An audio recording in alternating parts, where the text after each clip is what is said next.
Hi friends, இன்றைக்கி சிம்பிளான ஒரு கேரட் சலாட் பார்க்குறோம். இந்த சலாடு வந்து நம்ம சப்பாத்திக்கும் சாப்பிட்லாம், ரைஸுக்கும் எடுத்துக்கலாம், இல்லை ஸ்நாக்ஸ் மாதிரியும் சாப்பிட்லாம். இது அவ்வளோ ஈஸியாக இருக்கும், அவ்வளோ நல்லா இருக்கும், டெம்ப்டிங்க. இதுக்கு தேவையான பொருள் வந்து சிம்பிளாக ஒரு 5-6 ஐட்டம் வச்சு சிம்பிளாக வீட்லேயே செஞ்சிடலாம். சிம்பிளாக நாங்கள் ஈவினிங் ஸ்நாக்ஸாகவும் இது சாப்பிடலாம்.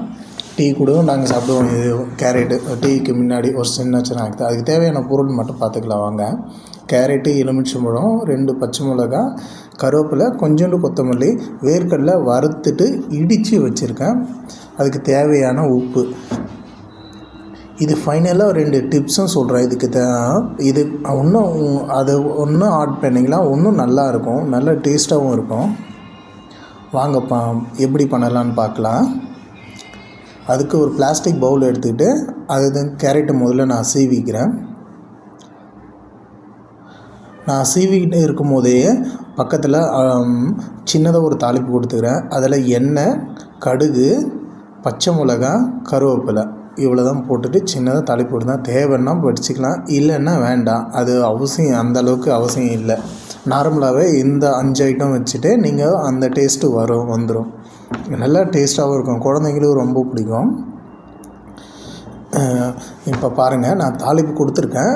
கேரட்டு சீவி முடிச்சிட்ட பேர் அதுக்கு மேலே ஒரு சைடில் கொஞ்சோண்டு தாளிப்பு போட்டு வச்சுருக்கேன். நீங்களே பாருங்கள்.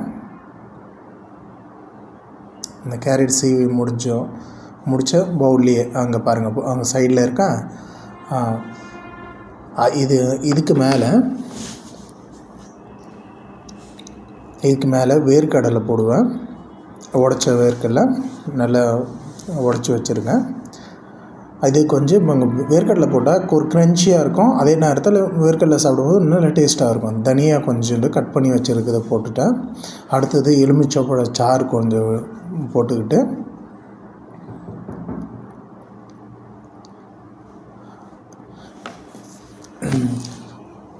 எலுமிச்சப்பழம் சாறு போட்ட உடனே அடுத்தது வந்து ஒரு சாறு போட்ட உடனே அடுத்தது கொஞ்சோண்டு நமக்கு தேவையான, அதுக்கு எவ்வளோ தேவையோ அந்த அளவுக்கு உப்பு போட்டுக்கிடுங்க.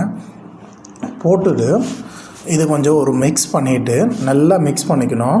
நல்லா அந்த புளிப்பு, உப்பு, அந்த வேர்க்கடலை, தனியாக இதில் எல்லாமே சேர்கிற மாதிரியே நல்லா மிக்ஸ் பண்ணிக்கோங்க. மிக்ஸ் பண்ணிவிட்டு அடுத்தது இதில் தேங்காவும் சிவி போடலாம், நல்ல டேஸ்ட் வரும். அதுக்கப்புறம் டேட்ஸ் இருக்குல்ல, அதையும் கட் பண்ணி போட்டால் இன்னும் டேஸ்ட் நல்லாயிருக்கும்.